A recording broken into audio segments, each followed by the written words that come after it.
Just a reminder to our Speculating Wildly About Crime listeners, this is for entertainment purposes only and solely the thoughts and opinions of our team. We do invite you to sit back, relax, and enjoy the show.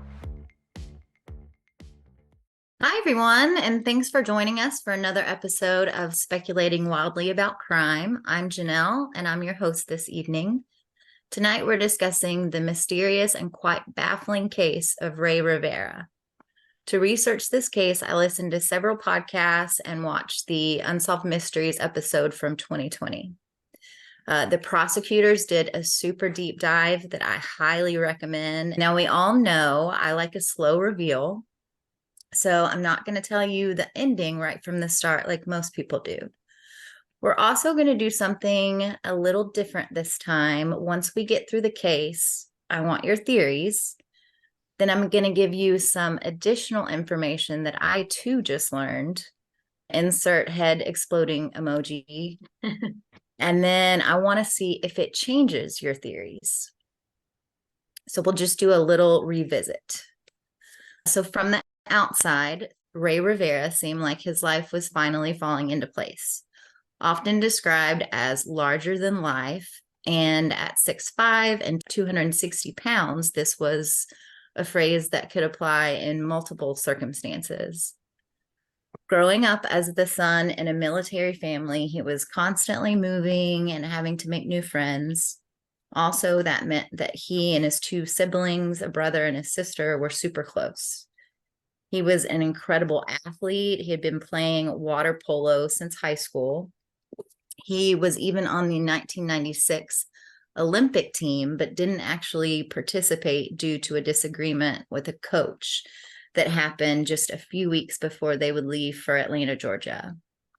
But from all accounts, he was just that funny, likable guy that everybody wanted to be around.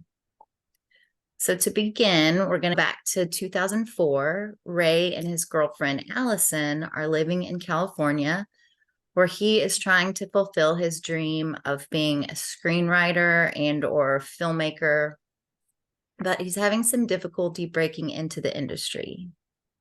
Rey is approached by his longtime best friend, Porter Stansberry, about a job opportunity. So they met in high school when they were 15, and they played water polo together. And Porter owns a company called Stansberry and Associates in Baltimore, Maryland. And they're like an investment research firm that offers tips to subscribers. Porter offers Rey a job writing a newsletter called The Rebound Report. And it was about failing stocks and why they would rebound. So for your back pocket, Stansberry and Associates is owned by a large corporation called Agora. So Rey and Allison decide maybe this is a good opportunity to go make some decent money and get out of the high cost of California. And they really wanted to get married. So it made sense. Let's just do this we'll give it 2 years and see what happens. So it's also commonly mentioned that although Rey is a really great writer, he has no background in the world of stocks. It's not super surprising that he wasn't very good at this job and giving accurate advice. Rey also took a side hustle as an assistant water polo coach at Johns Hopkins University, where they reached a #1 ranking, to which the players all credited to Rey coming on board. So Rey's stock market newsletter, this whole job just really begins to take a toll on him. He was really stressed out and feeling a lot of guilt about writing about something that he wasn't qualified for, and the prospect of people potentially losing their livelihoods. He develops insomnia, depression. It was just a losing battle for him. So Rey resigns from Stansberry and Associates in late 2005. He then contracts back as more of a freelancer. He was making videos for a company called the Oxford Club, which was another Agora-owned company. And so this is a great move for him because he's getting back to doing something that he loves and knows. And plus, he's just founded his own production company called, it's either Seba or Seba. I'm probably going to say both pronunciations at different times, but I have a only, question. yeah, absolutely. Oxford Club, was it a similar organization to what Stansberry and Associates did? So like kind of, Very similar, but it was like a higher tier. okay, so even wealthier. So people paying additional money, people getting videos instead of just newsletters. They're like an elite tier. Okay. So this freelance job, he's just hoping that this is going to provide him some extra money to start buying equipment for the company that he just founded. So November 5th, 2005, Ray and Allison wed in a beautiful beachside wedding in Isabela, Puerto Rico. His BFF Porter even arrived in a private helicopter. Spring of 2006, Ray and Allison make the decision that they're going to move back to LA. He's just started this company. He still hasn't given up on these dreams of being a filmmaker. They did decide that they would give it a 2-year trial run, and it's not for them. They want to go back to LA. So they put their house on the market and they make a trip back to LA to start making plans for the move. So upon their return is about the time when Allison starts to notice Ray exhibiting strange behavior. He insisted on being with her wherever she went and was way more protective than usual.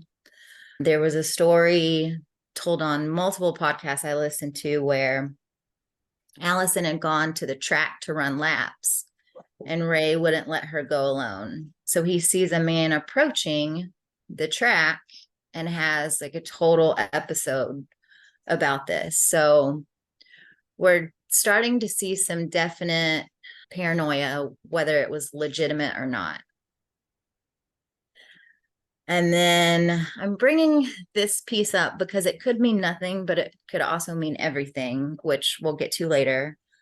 March 14th of 2006, Ray goes to Florida to film a conference for the Oxford Club.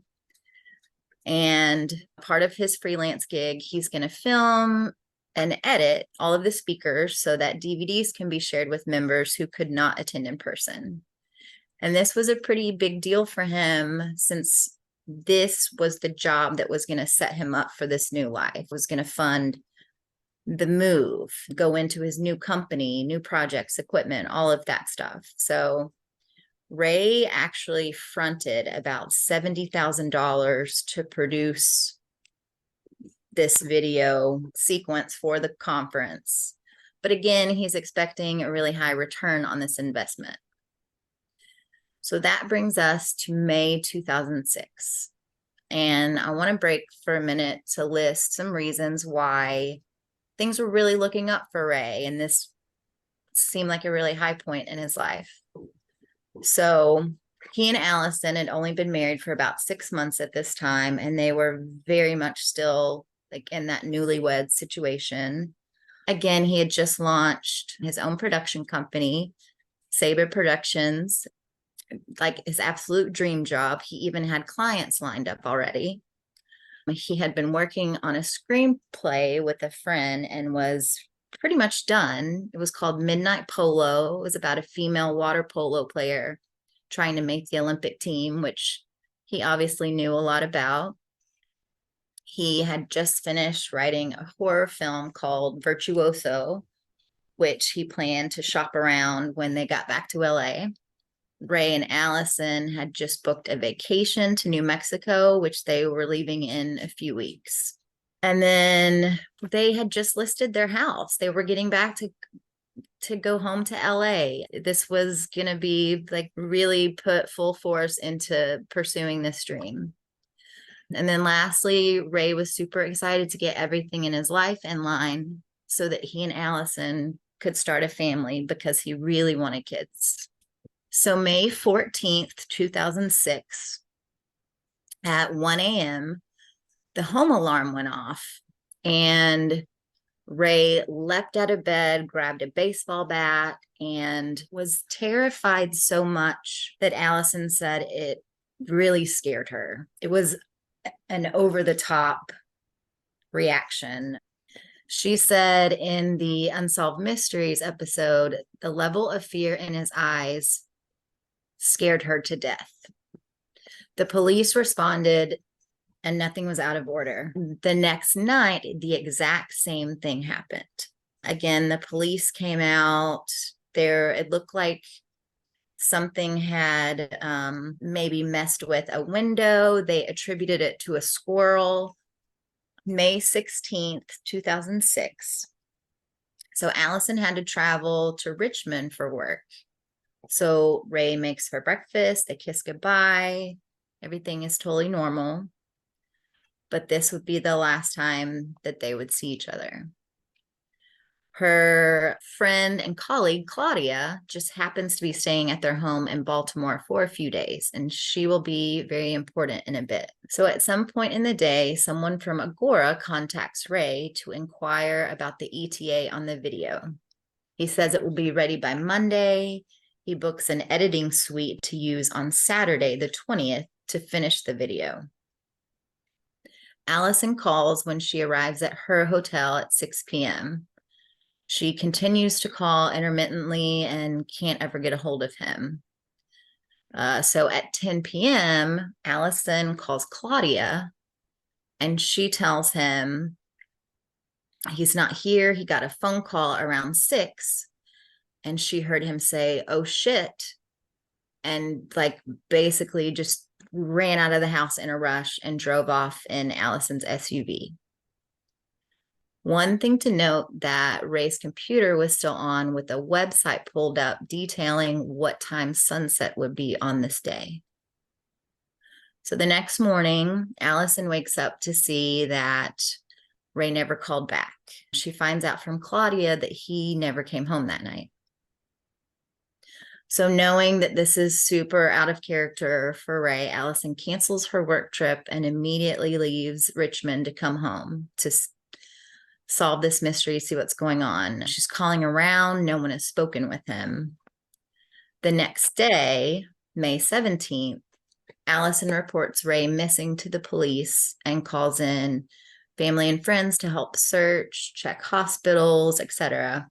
So people are flying in from everywhere to join the hunt.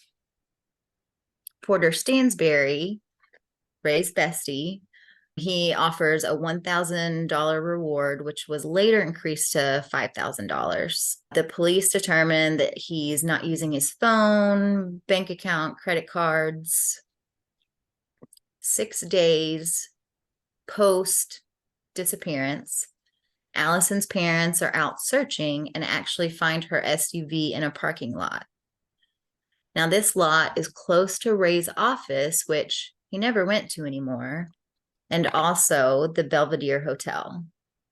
There was a ticket on the window dated May 17th. The lot attendant says that the car was not there when he left at 6 p.m. on the 16th, but was there when he got to work on the 17th. So we know that Rey went to this lot sometime within that 12-hour window. Some side info: the Belvedere Hotel began as a hotel, but in 1991, it was converted into condos and office spaces. There was a ballroom where they would host events, weddings, a restaurant, and some bars, and those were open to the public. So May 24th, hearing that Rey's car was found in that area, 3 of his coworkers used their lunch break to check the top of the parking garage at the Belvedere, just so they can see a larger area. And this is where they see a hole in the roof of the Belvedere's 2-story annex building below. They also see a pair of flip-flops, a cell phone, a wallet, keys, and a pair of glasses next to the hole. When looking back up, they noticed that there was a chair dangling off the roof, like it was caught on something.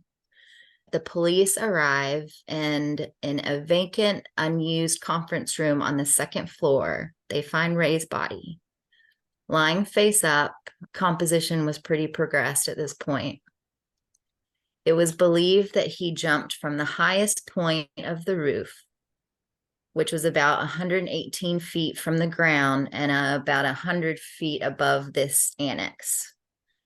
It was also estimated that he was there for at least a week, which tracks with the time of his disappearance and the lack of activity on his phone and with money.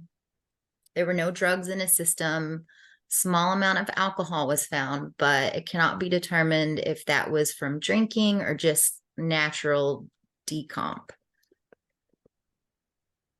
The injuries, and this is literally just naming a few: 24 broken ribs, 2 punctured lungs, damage to the brain, heart, and liver, multiple skull fractures in his face and teeth, torn neck muscles, broken pelvis, ruptured testicle, various cuts and bruises, and his legs were broken and or cut so badly that bones and muscles could be seen. It's suspected that Rey committed suicide, but the family was adamant that this could not be the case. You guys remember the list I just gave you of all the things that he had going for him? And he was just at the start of making his dreams come true. Makita Brotman, who wrote An Unexpected Death, the true story of a body at the Belvedere, lived in the building, and she watched this play out in real time. She could see the hole from her condo on the 5th floor and watched how the crime scene was treated or mistreated. The officers were just tossing Rey's items down into the hole, talking and laughing. Nothing was being bagged. She was never questioned, nor were any of the other residents that she is aware of. So about the hole, it's constantly described as bigger than a Frisbee, but smaller than a hula hoop, which is very odd to me because those seem very different in size, but they're very far off. Yeah. That's how it was described in Makita Brotman's book. And so you'll hear that in a lot of places, but it was about 40 inches in diameter. So just to show you how much the police thought an investigation wasn't necessary, they brought a class of 20 Baltimore police cadets into the scene for a training exercise. The conference room wasn't even blocked off, and the door was even left open to air out the smell. Apparently, Brotman found the door that night and went in with some employees from the Belvedere. She reports in her book that the carpet had a large black stain, so we can assume that's where Rey had been laying. The rest of the carpet was scattered with debris from the roof and spotted with insect larvae. There was a sweet smell of chemicals, so that would mean that they immediately cleaned it, leaving even less of a chance to investigate anything. Definitely a plot twist when the final cause of death came back as undetermined. Hence, police cannot close the case. When Allison felt that the police weren't listening to the family, she started her own investigation. And after hitting wall after wall, she goes back to the ME to ask why undetermined. And the answer was the way that his shins were broken was not compatible with the fall. She was also pulled aside and told, I know what they're trying to do, and we're not closing this case. I do have to stop to freak out for a minute about the amount of times I heard the Belvedere compared to the Cecil. And now I'm convinced that damn Elisa Lam elevator lady has cursed me, because it never occurred to me how similar these cases are. Like literally every source made this comparison. Can I say I have one of the top lines in my notes is Janelle loves a hotel mystery. I guess I have a type. I didn't know. No. Any thoughts so far? Any questions? I have a question. So you mentioned that he put 70 grand towards this big video conference. Do we know that he had that money? They were all cash advances from credit cards. So he made that investment hoping that he was going to make that back and a profit. Was that going to be from the video, or did he get like a cut of the actual conference? Do we know if he got any of that? I think money? it was just for the video. At this point, he was a contract worker. Until the video was done, he wasn't going to get any money back. You had mentioned that back to back that alarms have went off. Yeah. One thing that stood out to me is that the wife had mentioned that she was more alarmed of his reaction. Yes. So Unsolved Mysteries episode, she talked about how he was such a macho guy. Would not have been a situation where he would panic to that level. In the episode, say if he calmed down once the cops arrived, was his initial reaction very intense? Because I could see it was the middle of the night. There was nothing about that, but this was in the span of a couple weeks before he disappeared, where he was just acting a little not himself. The overprotectiveness, the reactions to the alarm, he just seemed to be a little off kilter to what she had always known. Did they ever look into his phone and his emails, and were there other things that were like weird about that time frame that with his communication? They did keep his computer for quite a while. I want to say 90 days, but never came back with anything that they found.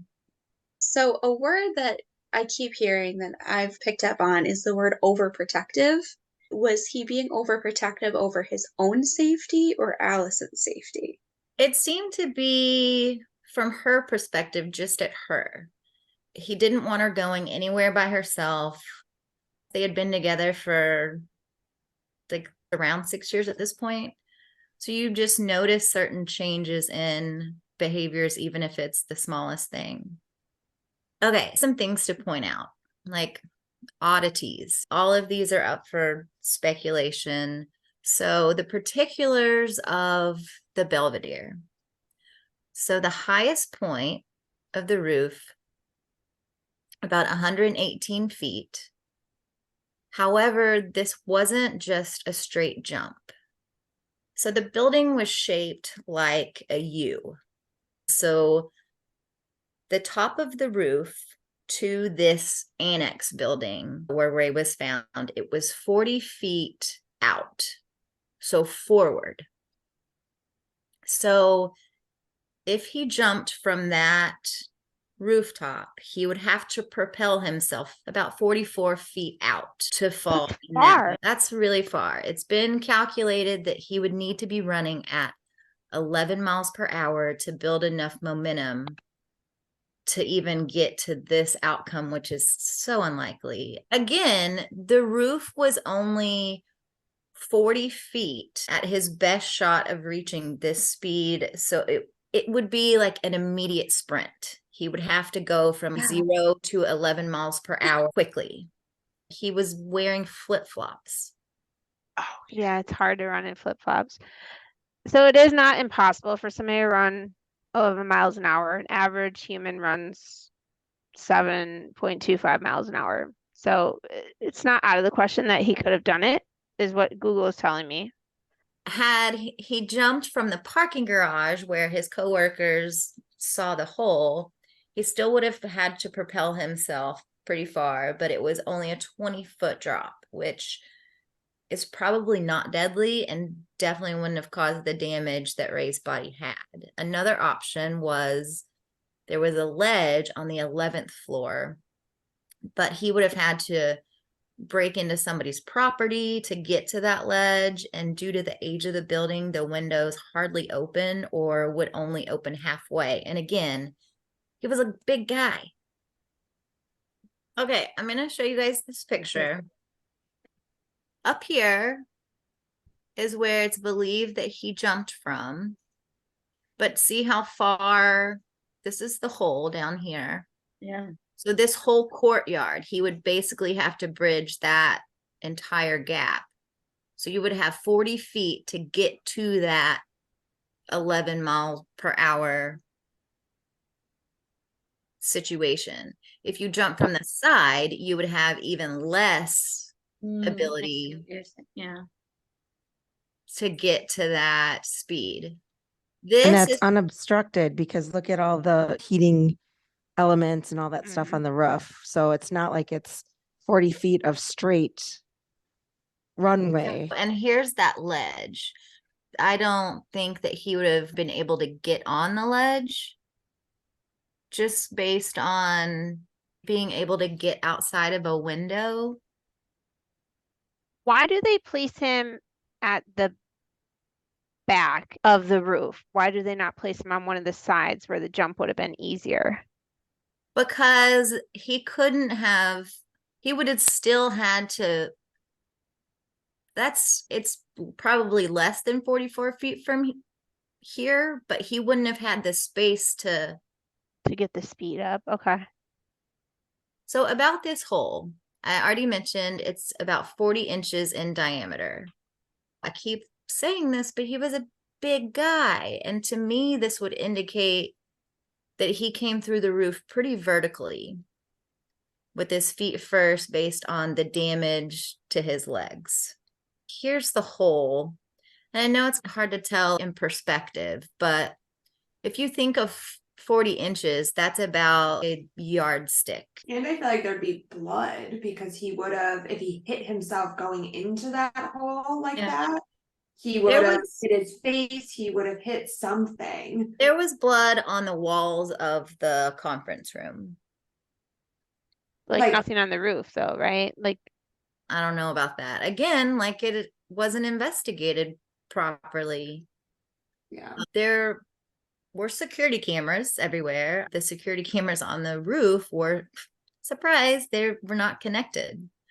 It turns out that all other cameras were perfectly fine, except the footage given to the police begins on May 15th, skips May 16th completely, and begins again on the 17th. The Belvedere claims it must have been a malfunction. Another thing is you can't just get to the roof willy-nilly. You have to get to the ladder in an attic, which is only possible through a door at the back of the nightclub on the 13th floor or a door next to the kitchens on the 12th floor. The elevators only go to the 10th floor, and anything higher requires additional clearance. Rey would have been roaming all over this building, yet there were no reports of him being seen on the property. And again, this is not a man who blends in with the crowd. Someone described him as a living Greek statue. You said this used to be a hotel, but now it's condos. It's condos, offices, and then the bar, restaurant, things that were open to the public, event space. Okay. I'm just thinking if it's a home or an office area, you see the same people over and over. So some random guy wandering around would stick out more than a hotel. So the items that were found on top of the annex roof, his keys, wallet, flip-flop, cell phone, and glasses. So one flip-flop had a scuff or drag mark, and the other had a broken strap. The cell phone was in perfect working condition with the screen uncracked. The lead detective, Michael Byer, thought it was a stage scene. There are also thoughts that these things were in his pockets, but it's a little too perfect for me. Like, how did they all end up that close together, all perfectly next to the hole?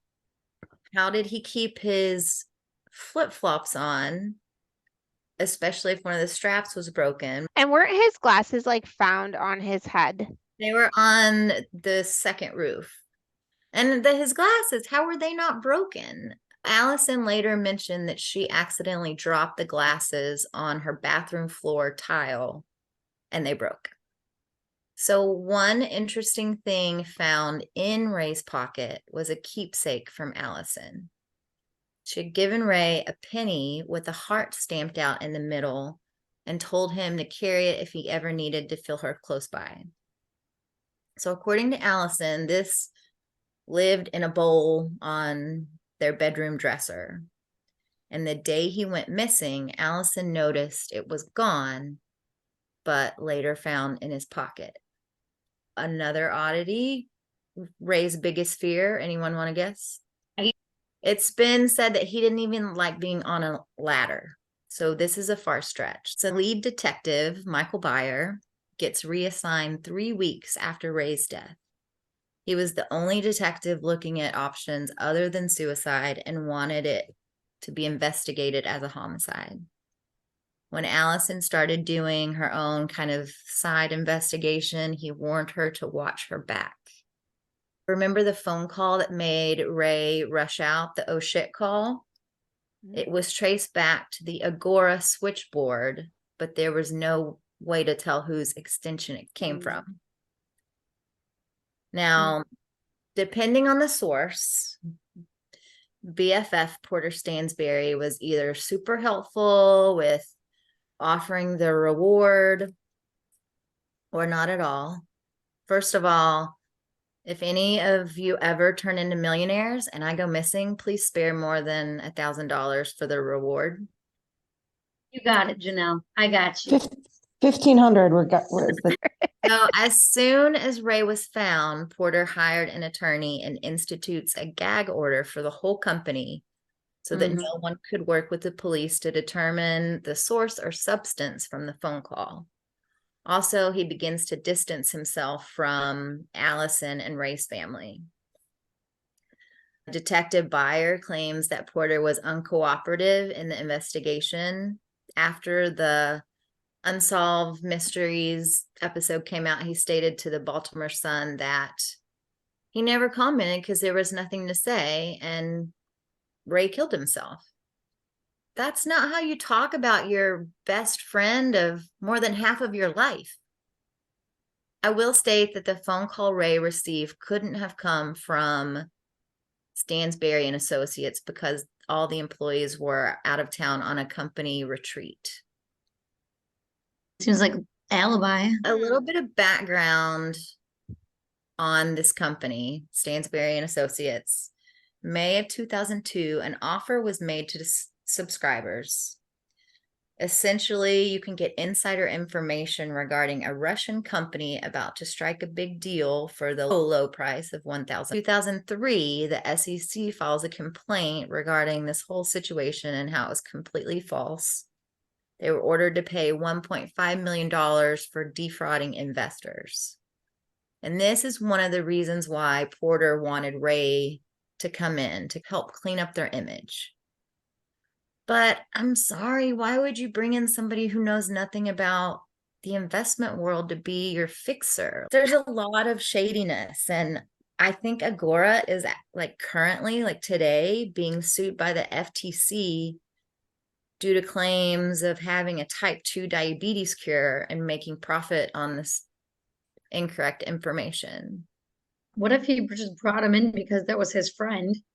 And in whatever shady shit they were doing in the company, he thought his best friend wouldn't say anything. Rey might have had better morals than him and was part of the reason he couldn't work for that company anymore. Maybe he wasn't even a fixer to be like, okay, we're a good up and up company now.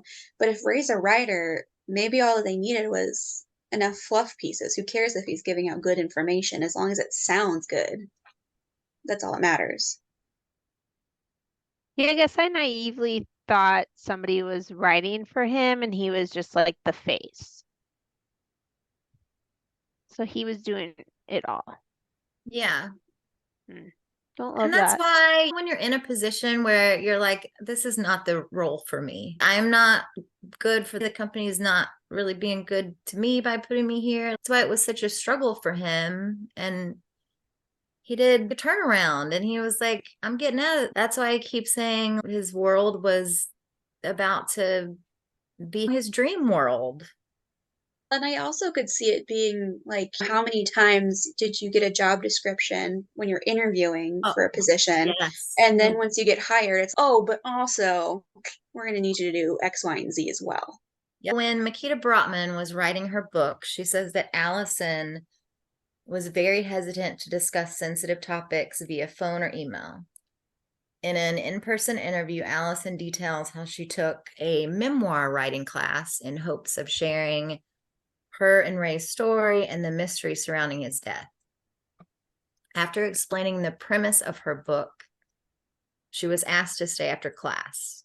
The instructor passed her a note that said, Stansberry-Agora, and questioned if that was the company that Rey worked for. When she nodded, he expressed that he was previously a white-collar criminal attorney who fought against them, and she should be very careful.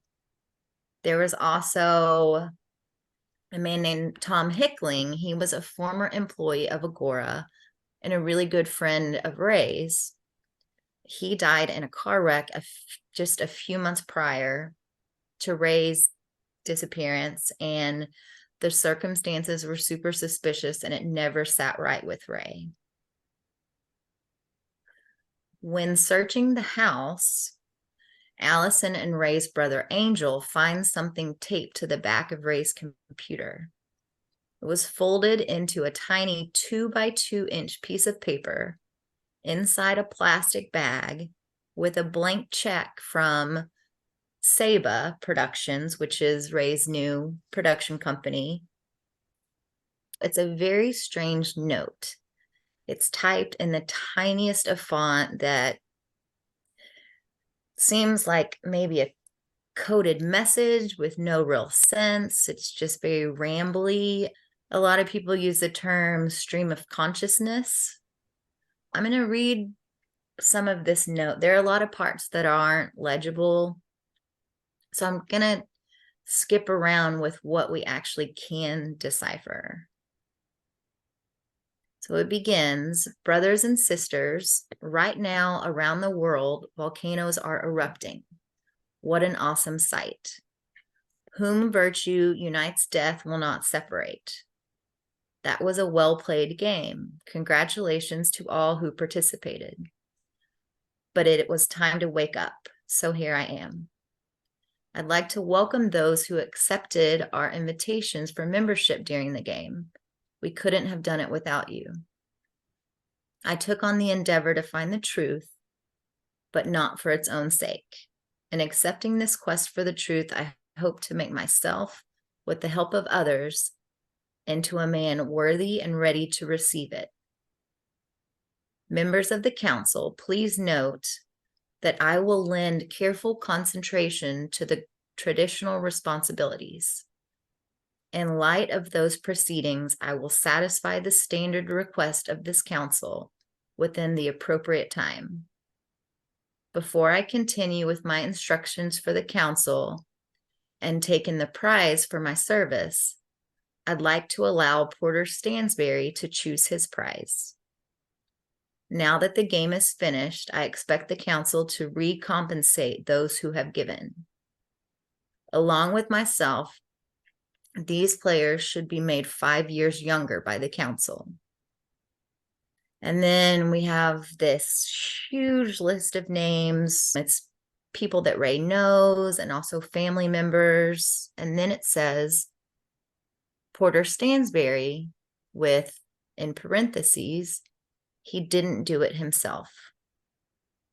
So it continues. Brothers and sisters, our land of achievements has seen many ideas become new innovations since my game began. Then we have this list of achievements, including the most random of things like genetic engineering, cloning, Sudoku, overnight express shipping, Wi-Fi, Invisalign. And then back to the note. The rights, patents, and proceeds for all of them should have been transferred to me by now. I know that our brother, Porter Stansberry, has created a way for you to do. Then there's this string of mentions of all these properties that he owns around the world, which he does not own. But many of these he thanks Porter for. Back to the note. I'd like to briefly mention some movies, books, and music I've found very inspired and compelling. I'd like to meet any of you who helped contribute to these works. Some of these include The Matrix 1, 2, and 3, National Treasure, The Da Vinci Code, Meet Joe Black, Lord of the Rings, The Game. And then it ends with a little love note to M. Night Shyamalan with a big list of his movies. So I want to show you guys another picture. So here's how the note was found, taped to the back. And then here you can see how tiny it is. Like it literally is 2 inches, just folded up into the tiniest of pieces. And you can see how small the font is.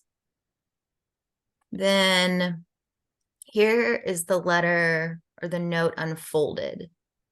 So even if in its entirety, like it's tiny. Any thoughts on the note? Did I read somewhere that it was like a script of some kind of movie, something that he wanted to write, and it was like an idea? A screenplay is definitely one of the biggest contenders for explaining the note. I have some other menu options. So many people speculate that this is somehow tied to the Freemasons due to some of the phrases included. Allison Googled some of the things that were said, and they are phrases that are very much attached to the Freemasons and how they speak. If you don't know, they're basically the oldest fraternity. But are they just a social club? Are they a nefarious secret society? Allison did confirm that Rey had a fascination with secret societies. On the day he disappeared, Rey actually met with a local Mason about membership. But this person later claimed it was a pretty generic conversation. He had also recently bought a copy of Freemasons for Dummies. And Rated. Allison also describes Rey as the kind of guy who he always had a notebook everywhere he went and was constantly writing down ideas. And although it wasn't like him to type notes, but it's not out of the norm for him to just write down everything that popped into his head. And that's why I go back to the stream of consciousness idea. But Allison believes that Rey typed and printed the note the day he went missing because there were scraps found in the trash can. But you guys tell me, but I thought it looked pretty worn, like it's been folded and unfolded a million times. Yeah, and that could have been from investigation. Like maybe we unfolded it. But like once you said he bought the book about the Freemasons, I just think he doesn't strike me as somebody, just in my opinion, as somebody who would be like very interested in that for himself, like that he wanted to be part of that. But more interested, I'm going to go back to the screenplay, that it could be a really great docuseries or a movie or something, and that's where a lot of it was coming into play. I feel like he's trying to leave clues of some sort. So why would you put it on the back of your computer and fold it and print it really small? It seems like a hiding spot to me. The fact that it was Like that hidden so well makes me think that it's a key to something. And he kept saying Porter's name in it. That's the only name he mentioned. And then he mentioned these other movies, and I'm thinking, what do those movies have in common? They're all searching for something. There was always something in that note about finding the truth or searching or something. It seems like it's code, speaking in some sort of code, on only saying Porter's name throughout the whole thing. There's all these online role-playing games that people do, and there's a Dungeons and Dragons, but there's things that you do for that, and you keep that by your computer. So maybe what he was doing was something related to some game. That's very interesting, Cindy. I was thinking along the lines of what Jamie was thinking initially, that it's something he's working on, like a screenplay, a book. He's writing down these notes and keeping them somewhere. Like he's a creative person, that he would be doing that. But the fact that Porter's name was mentioned and it was in a plastic bag is getting to me. But if he was doing something like a computer game, maybe putting it in the plastic bag as protection while he's sitting at the desk so it doesn't get anything spilled on it. And the blank check included in the bag was very strange to me. And a lot of people tie that to, what if this was some sort of speech for when he got inducted into the Freemasons, and that check would be his initiation fee. The police couldn't make any sense of it. It turned it over to the FBI, who also can't decipher what it means. All they could say is it's definitely not a suicide note. Do we know what Allison thought of it? Allison said she definitely didn't understand it, but didn't think it was a suicide note. Because Rey was a writer, he would have left a beautiful note. And it may sound silly to minimize it this way, but I believe he would have too. No, that makes sense. Makes lots of sense. David, what did you think of the note? I do think it's a clue to something. I think it was hidden in plain sight. Yeah, that's why I wondered what Allison said, because maybe it was something that she understood, but she didn't want to say. Maybe it was something that he was leaving more for her in case something happened to him. The only thing I saw her comment about the note was that the big list of names that he wrote, it was people that he knew from his life, friends, family members. But then she also said there are people who were left off of the list that you would think, if you're putting this group together, these people should be included as well. And the people who are in here, like, why would you even include that person? She couldn't make rhyme or reason to what that list meant and why he picked those particular people.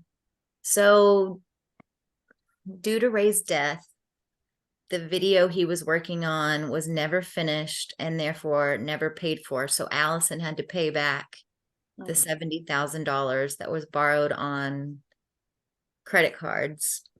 And that's another reason why Porter comes off a little rotten, because he's a millionaire and he was supposed to be Rey's best friend. And yeah, can you help her out?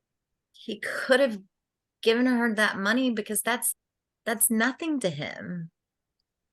And he was a contractor, so he definitely didn't have a life insurance policy through work. So I don't know if he had one on his own. That was my list of oddities, but I have a list of theories I go through. So there's the idea that Rey was murdered because he knew too much. Did he stumble across something that he wasn't supposed to see? Did he even know what it was that he came across?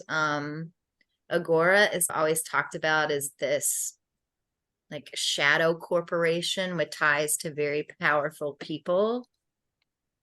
What do you guys think about that? It's immediately where my head went when I first saw this, and I'm still there. I do think he did probably resign on his own cognizance, but then maybe after things came up and they were like, shut up about these things.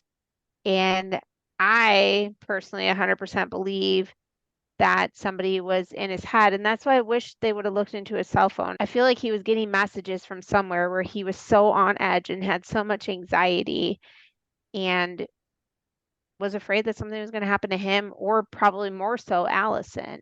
And so he was really trying to protect all of that. Jamie, I'm glad that you said the thing about somebody being in his head, because my theory was something to do with he knew too much. It feels like somebody called him. That's why he said, oh shit. That seems like something that you would, hey, Jamie, I need you to get over to my house right now. Some shit's going down, whatever. You're like, oh shit. And then you rush out and then you're going to come see what's wrong. And I'm just luring you to where I'm going to kill you. I have a theory with how he may have died because we know Porter had a private jet. To me, he didn't jump, that they lured him there and it was either dropped him down like a helicopter or crane and he fell. Helicopter is in my list, but They talked about it, did they not? I remember that from this case. Yeah, and I think they Talked about debunked it it. because no one saw it around, right? but the amount, like someone would have heard or seen this, like it's right next to people's like bedrooms. That's not going to be, and I'm assuming like airspace in the middle of like downtown Baltimore. I think it's easier to explain the jumping gap with a helicopter, but real life situations, I don't think that is a possibility. And the police or Detective Buyer didn't either. Yeah, helicopters are really loud. I live like a block away from a hospital and we hear them all night long. Another thing is the bay would have been like only a couple minutes away. So if you're going to drop somebody, why wouldn't you just go a couple extra minutes to the harbor? Because you want to make it look like suicide. Ray's brother, Angel, strongly believes that Ray was killed by someone who lost a substantial sum of money due to bad investment advice. Again, I don't know. We would have to come up with the actual way that this happened. I don't think he was thrown off or pushed off because he would not have made it that far and been able to go through the roof feet first. Are we sure he actually went through the roof though? So in 2021, the autopsy report was reviewed by a forensic expert who believed Ray's injuries were more in line with being hit by a car. So could someone have hit him and then placed him in the conference room to cover it up? We know how accessible that room was, and that could be why all the items looked staged on the top of the roof. Yes. I 1,000,000% believe that he was placed in that room. It's just too perfect how the hole was. It's too perfect how all of his shit was on the outside of the hole. And yes, a lot of the injuries would be from him falling, but like the fact that the original medical examiner said these breaks in his legs aren't consistent with the way that he would have fallen or jumped, that makes me give pause. I don't know. It seems like 100% setup, and these guys had all the money in the world, so you could pay the best criminal, the best whoever to help you stage this. And that's why you didn't have money to give Allison the $70,000 because you spent it all on staging this crime. They didn't do a thorough investigation. We don't know if that was a hole that was broken through or sawed through or whatever. We just know it was a hole. What was the annex building used for again, Janelle? Did you say this? What was that building?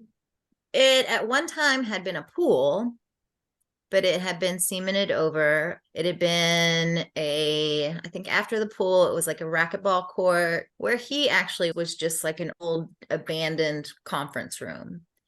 But there were other people who utilized that same building. There was a catering company that was across the hall who complained about a smell.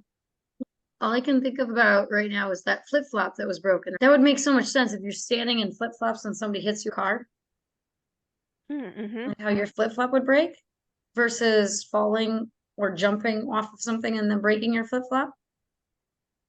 Like when I'm drunk and I Just thinking stammer my feet and then my flip-flop breaks. Yeah. How easy was it to access the roof of the annex building? So the annex building was attached to the Belvedere, but it was its own building. I don't think there was a way to get into the Belvedere from the annex. Like it had its own entrance. Like Okay.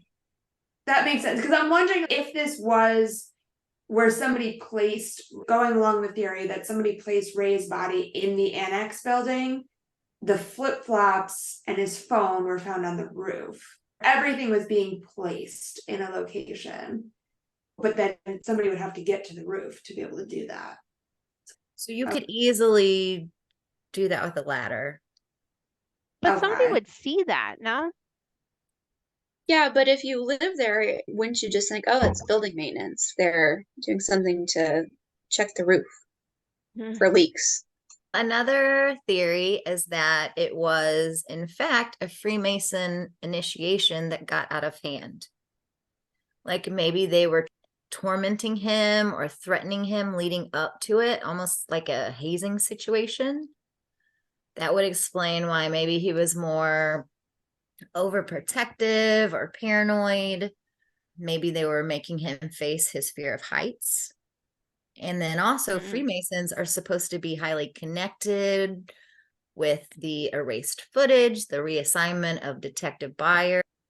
I don't love that. I just don't think that. Who are you, Jamie? I know I'm a different person tonight, but I just don't love that. I just don't see him being part of a Freemason thing.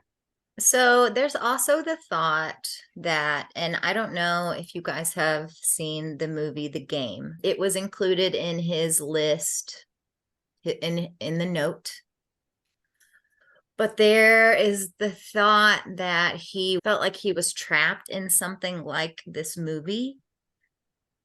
I will not spoil it, but towards the end, Michael Douglas jumps from a roof of a building and crashes down into a ballroom. This would definitely include Ray having some serious delusional inclinations going on, and it could be a total coincidence that it was on his note, but there's a lot of parallels. Okay, and I can get on board with that just because he was such a film enthusiast and was all about that life, and so maybe he wanted to parallel his life to this certain movie. But I go back to his life was so perfect. Everything was going for him. I don't know that he would make that jump for suicide purposes or risk purposes, thinking like I can make this jump or I'm going to do this jump to end my life. I just don't see him doing either. I think two things can be true at once. He might be having his life and career going in the direction he wants, but also have other maybe mental health struggles that he doesn't share outwardly. Because I think we hear a lot of, oh, no, my family would never die by suicide, but you just don't always know what they're struggling with on the inside. But I feel like we should throw that out there. My last theory is just plain and simple. Was it suicide? Was it some sort of mental breakdown or psychotic break? The FBI report doesn't feel that it was suicidal in any way, but the language gives very much bipolar disorder vibes. Did he think he was invincible? Did he think that this was a true possibility that he would survive this? The prosecutors had some really great speculation that maybe something was wrong with the video that Ray filmed or the delivery date. Like maybe it was a violation of their contract. Maybe it was late. Maybe he was told that they wouldn't pay him for it, which would essentially crush like all of his upcoming plans and leave them in a great deal of debt, which we know Allison had to cover anyway. But this could also explain why Porter and Stansberry and Associates clammed up immediately, because they didn't want to have to say the oh shit call was us telling him that he's not getting paid. Or So I think the oh shit call, just throw this out there, I want to tie something in because I did do a little Goog search. So I'm going to go back to my theory of I think he was planted there. I think he was lured there. I think whether somebody lost a lot of money because of something he said, or he was about to release a big secret and Stansbury was going to go way under, somebody wanted him gone for some reason.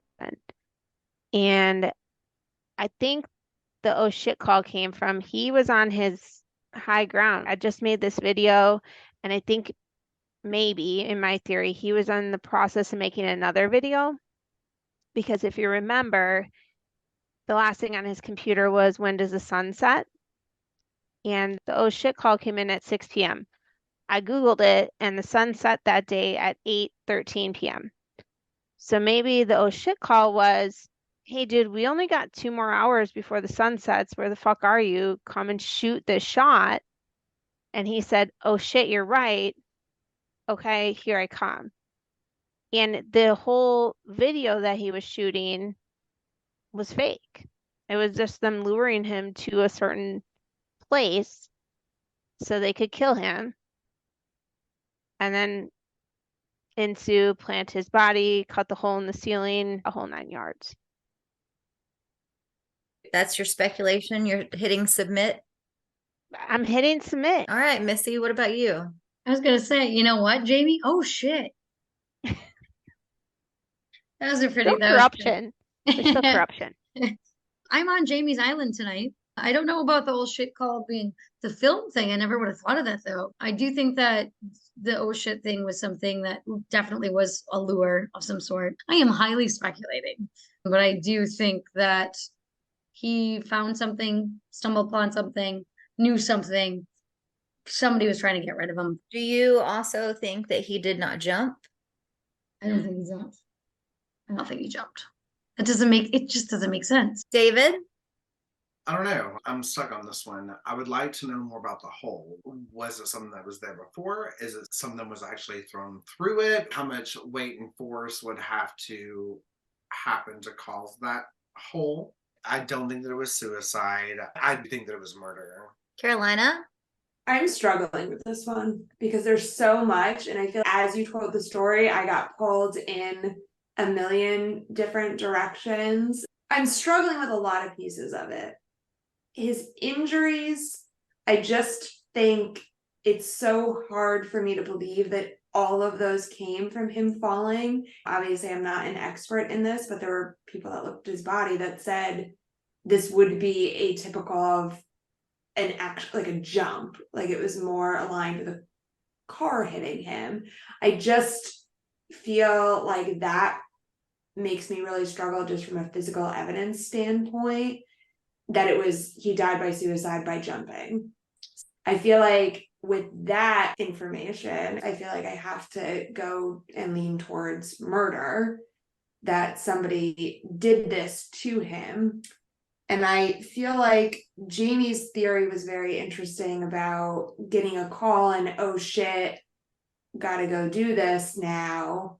Someone luring him somewhere. Because I think when that first came up, I was immediately thinking, oh, that $70,000 that he put in, he had to do it on credit cards. This is a call telling him, you're not going to make any money from this. We're not going ahead with the videos or anything. But I feel like if that was the case, it would not be, oh shit, hang up the phone and leave. It would be pleading on the phone, asking more questions specifically about that issue. I feel like I'm more aligned with Jamie that somebody called him and said, you forgot to do this, or we got to go do this kind of thing. This one's really hard, but I do not think for many reasons that he died by suicide. Dana?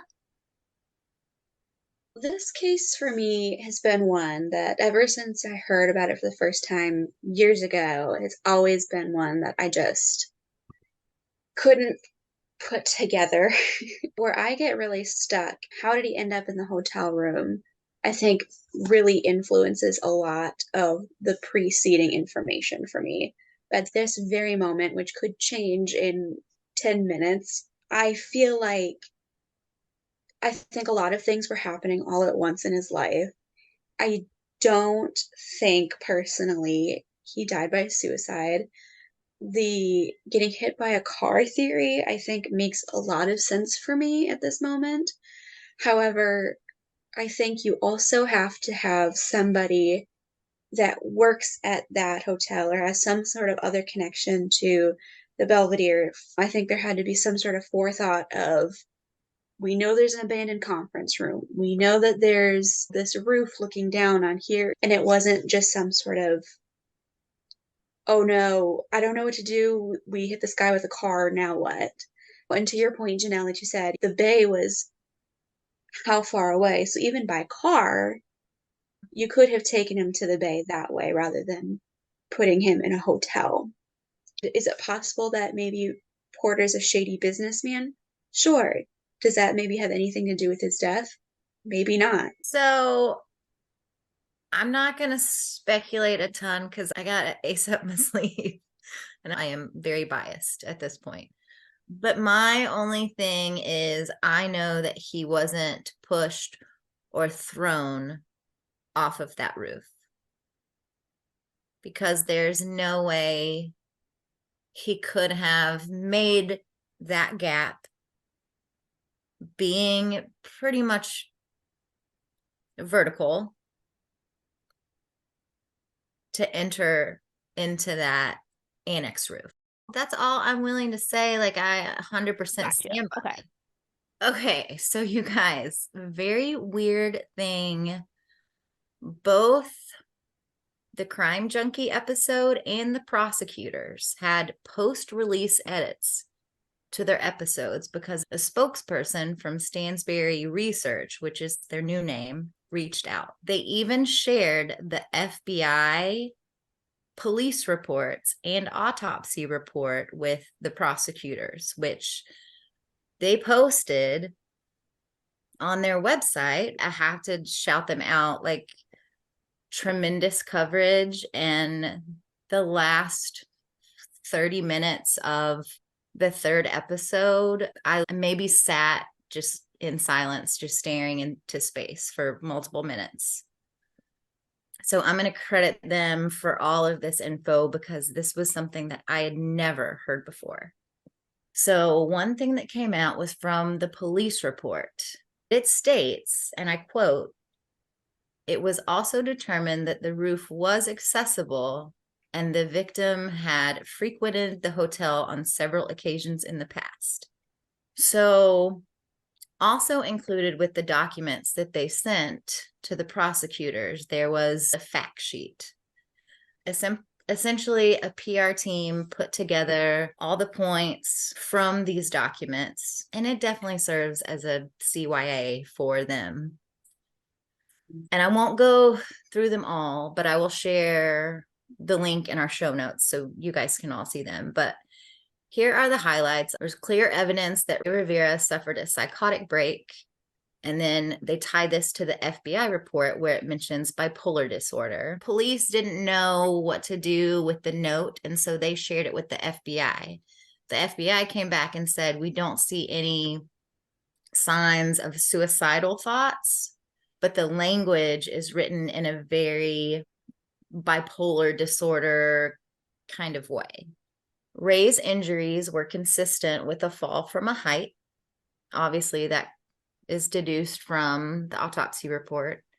Rey was not pushed, but took a running leap. There was no evidence to support foul play, and the Baltimore Police Department concluded that Rey took his own life. So now, a couple of things that the prosecutors put together a theory that completely changed the trajectory of everything I've ever thought about this case. So what I'm about to tell you is not directly in the police or FBI reports, but with this being a legal document, they wouldn't include this if untrue. Rey and Allison had visited the Belvedere at least twice previously, and Allison later admitted to the police that they watched a sunset from the roof. So remember, this was on Rey's computer before he ran out of the house. Mm-hmm. The page to check the time of the sunset on that day So is this why he took the penny with him? Was it always going to end this way? Was this always the plan? I can't get there. I'm there. So he was all about making films, right?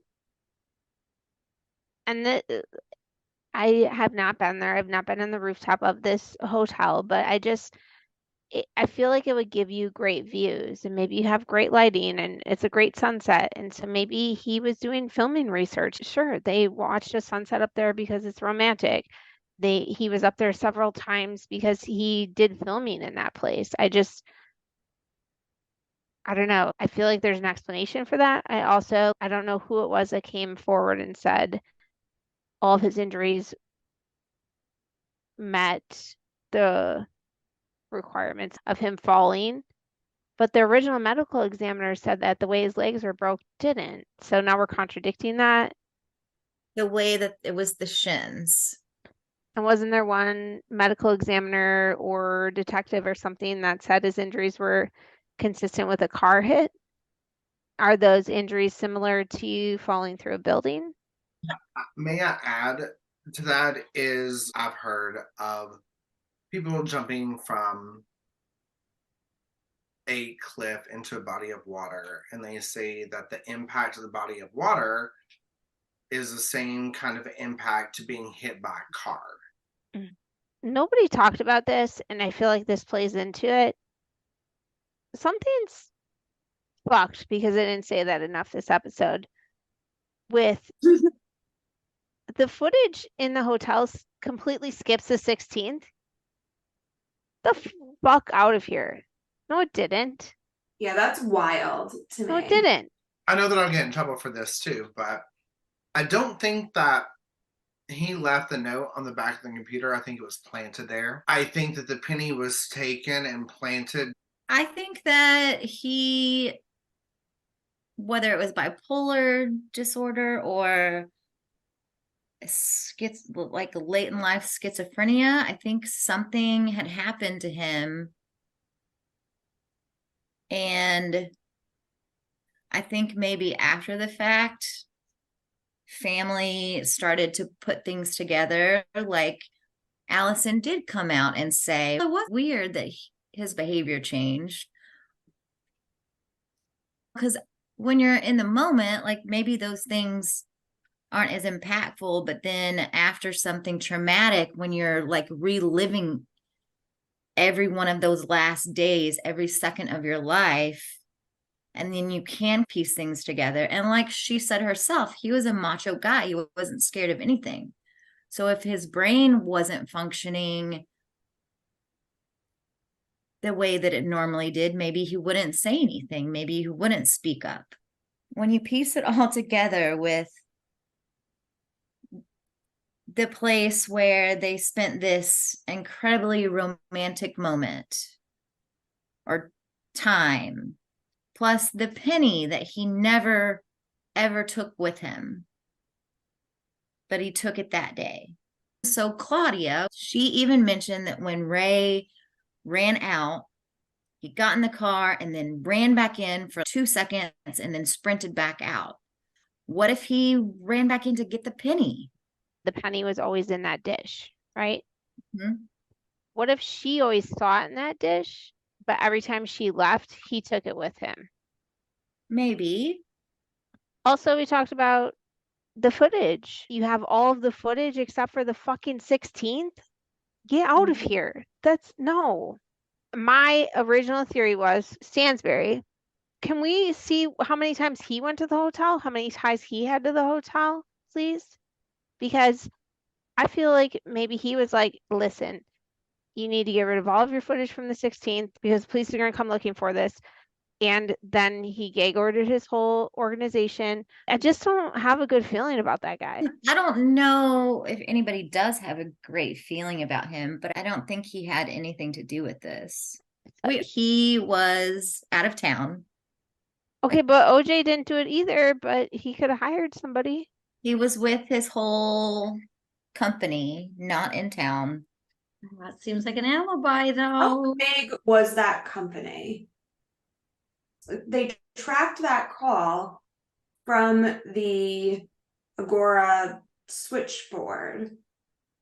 So there had to be somebody, regardless of all of this, not on this company retreat because somebody Wait. made that call. Correct. How do we know he was on the retreat? But Agora owns like a ton of small companies. Oh, okay. The initial thought was it's 100% a suicide.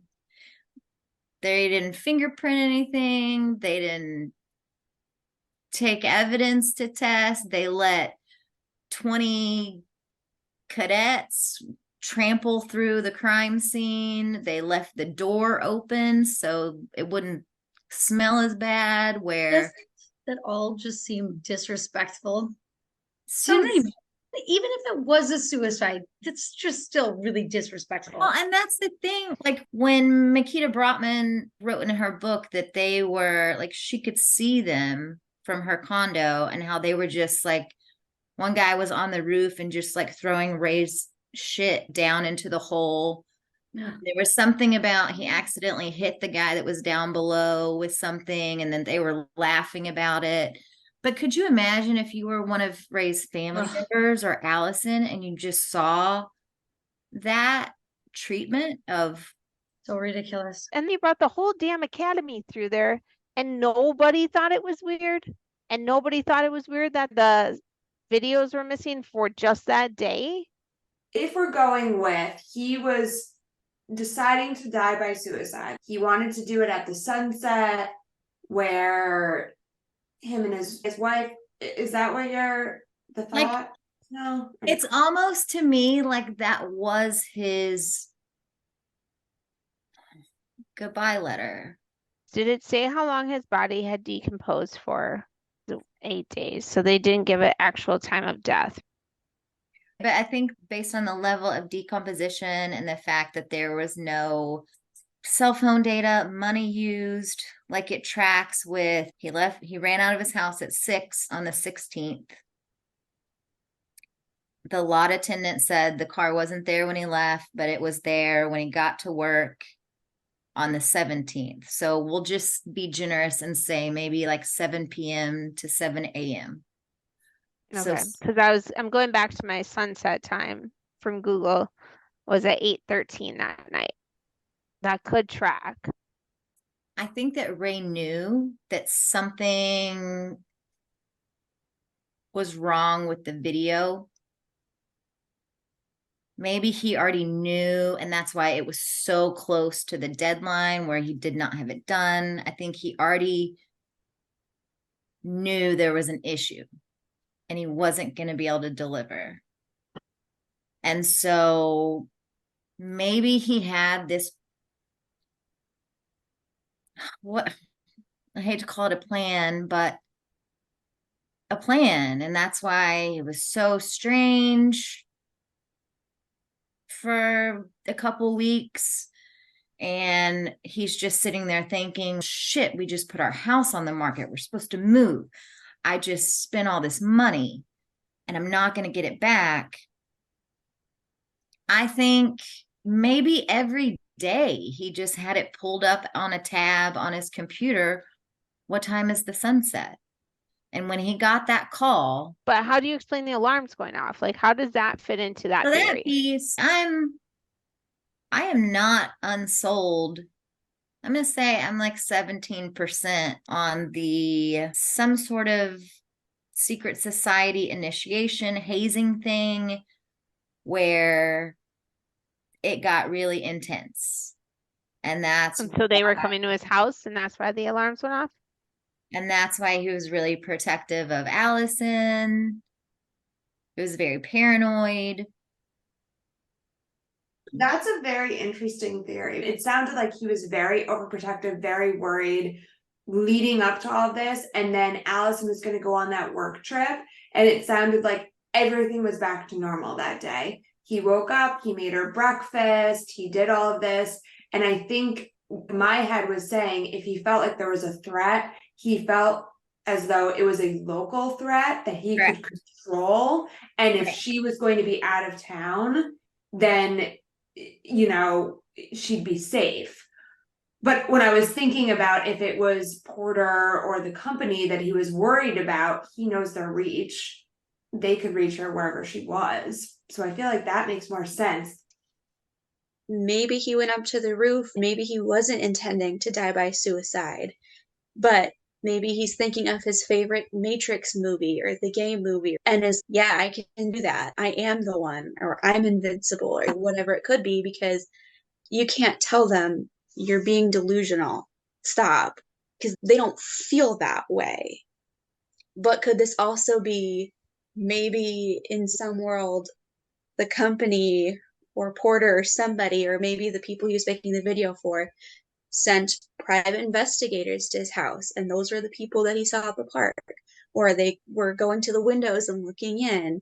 So maybe it was a combination of he was being followed, maybe not malintently, coupled with being in a bipolar manic depressive state, could drive your brain to do wild things that maybe if he wasn't in a manic depressive state wouldn't happen. This is what continues to draw me away from suicide is, and maybe back to weird secret society hazing. But if I was going to end my life, I would want it to be in the most quick and peaceful way ever. I would not do it with something You're that gonna like run, right? involves my biggest fear. I go back and forth, but the whole them watching the sunset on the roof and he carried the penny, it really got me. I was sold. I can't get on that island. I just think he was there before because it was a cool place to film. But he didn't have any equipment with him. I'll do my theory from start to finish. Something happened when he was at that original job where he found out something or somebody lost money and somebody said, this guy needs to effing die. And so he had a target on his back. They knew he loved movies. They knew he was trying to get his whole life together. And somebody lured him. Could have been Claudia, could have been in on it. Could have been somebody totally random that said, I want to be part of your whatever film you're making. And we need to be at the Belvedere at this time before sunset because that's when we're going to get the perfect shot. He's researching when the sunset is. Sunset's at 8:13 p.m. tonight. Okay, I'm doing all this other shit. A call comes in and says, hey, Ray, it's 6. The sunset's in 2 hours. Where the fuck are you? Oh, shit, I gotta go. Okay, I'll meet you there. I'll be there in 20 minutes. We'll still get the shot. He gets there and they're like, just kidding. We're actually going to hit you with the car, take your body, put it into a car. They had access to that area because this guy is a millionaire. He can buy any kind of hitman and do whatever he wants to do because he has the money to do that. They have the access. They put him in that room and maybe there's blood in that room because he wasn't quite dead. So maybe they're still beating him, or maybe he's bleeding and they put blood on the walls to make it look like what it was because they obviously went to lengths to make it look like what it was because they had to cut a hole in the roof to make it look like it was suicide.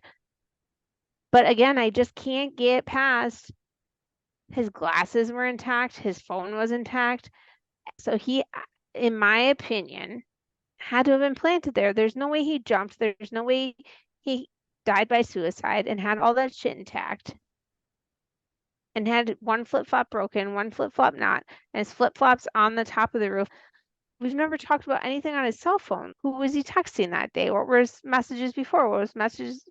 Nothing has ever been mentioned. Here's the thing, is there are just so many questions that I'm like, yeah, it could be murder. Yeah. It could be unintentional suicide. It could be a lot of things. I think this one is just, even Janelle, you said you were 17%. This is one that needs to be investigated more.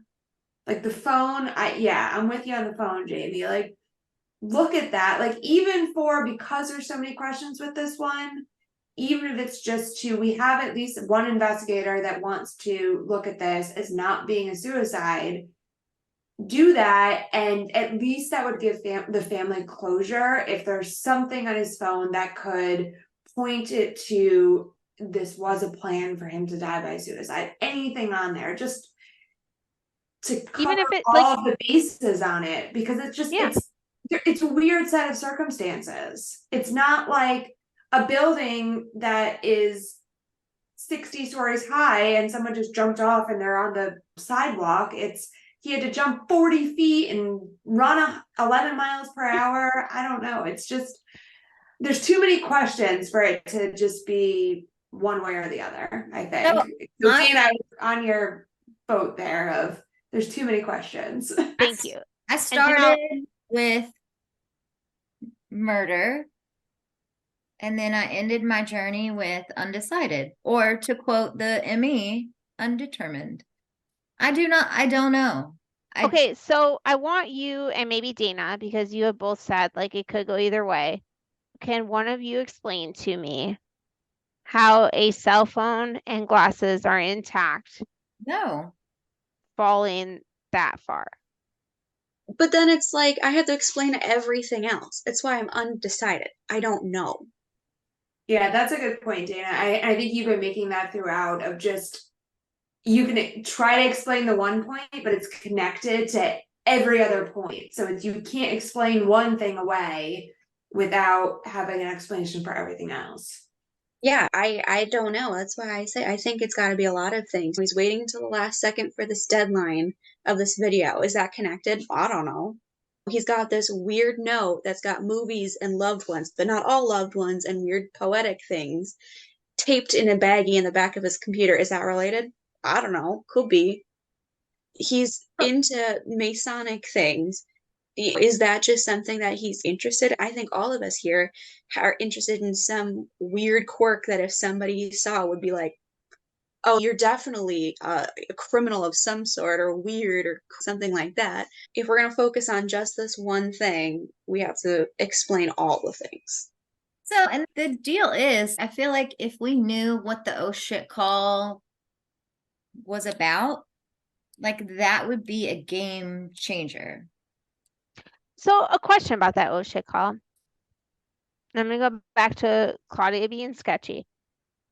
Jamie, but hear me out. Every fucking week. Hear me out. You said it wouldn't be weird if you flew into Tampa and I was there with you for a majority of the time and you stayed an extra day and Luke was the only one here and you stayed that extra day. You said that wouldn't be weird if I went out of town. Would you call me if he exhibited those behaviors? At the time it happened, it probably wasn't that odd. Like, how many times a day do you say, oh shit? But then immediately run out of the house on top of it? Like, I probably do that every day on an in-office work day. Maybe. But how well does Claudia know him? Because if you're like more friends with his wife, maybe she's, oh, he must have had an important work thing he forgot about. So I will that say, seems easy to explain away if you're not like that close with him. All right, I'm gonna need y'all to make a pact right now that if that ever does happen, can y'all just tell me everything? the thing we didn't think of with the oh shit call is that somebody made that oh shit call. Somebody knows what that call was. You know what I mean? And that person's not speaking. And that still leads me to say it was somebody getting him out of the house on purpose. They could have said, oh, I called him and I said this movie wasn't gonna, or I called him and I said, oh, you have to pay a bill. Or it doesn't even mean that they were guilty necessarily, but the fact that this other person called him and then he immediately, right after they called him, ran out of the house and then ended up dead. And this person's never come forward to be like, oh, it was me and I know exactly why he left the house. Maybe they're dead too. Oh, shit. Oh. Jamie, jeez, damn it. So remember, this happened in 2006, and then it got a major resurgence in 2020. Because of the Unsolved Mysteries episode, or did something else come out? Yeah, because we were all trapped in our goddamn houses. We were? That was oh, you weren't because you're in Florida. No, I was at the time because I was in a state that cared about things. So that was the first time I ever heard about this case. And so I assume there are a lot of people who were just like me, who it might have gotten more media coverage then than when it happened in 2006. That's true. Also because in Baltimore, I don't know what Baltimore was like in 2006. I think similar to what it is now. There's a lot of crime. There's a lot When did my friend get locked up? This police firm has been corrupt for a hot minute. So it might not have even received a lot of attention. 1999, that was. See, they've been fucked for a long time. So Jamie's not even excited about police corruption on this one. It's just a foregone conclusion. She's just I showed up with this already in my pocket. It's fine. it's Baltimore and it's pre-2010. Of course they did fucked up. And to no fault of their own, it's the murder capital of the world. Yeah. So do you think if the police were more serious about actually having a true investigation, we'd have different results right now?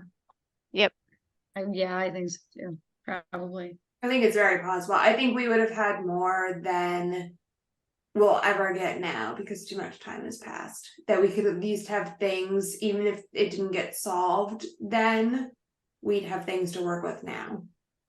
I think the sad fact that the family, Allison, even Detective Byer, like this is something that just lives with them now on a daily, go to the grave with him. Daily, hourly, minutely basis. It might live with me. This one really got me. Maybe Porter will get sick someday and get a bug up his ass and say something. Deathbed confessionals is all we can hope for at this point. So for anybody watching or listening, please do not try to contact Porter Stansberry. We do not know anything. He has been cleared of any wrongdoing. But if you do have any information regarding Rey Rivera's disappearance or death, please head to unsolved.com and click send a tip. And they will absolutely research anything they receive. Again, I feel so strongly about all of my cases, but revisiting this one and just going way deeper than the episode, I wish we had all the answers, but for now, all we can do is speculate wildly. Thank you for taking the time to listen to our show today. We ask you to please subscribe to us on YouTube, Apple, Spotify, or anywhere else that you find your favorite podcasts, just so you don't miss out on any of our episodes. You can also find us on Facebook, Twitter, Instagram, and TikTok at SWACPod, SWACPOD, or you can contact us via email for questions, comments, or case ideas. Our email address is swacpod@gmail.com. That's SWACPOD@gmail.com. Thanks so much for speculating wildly with us tonight.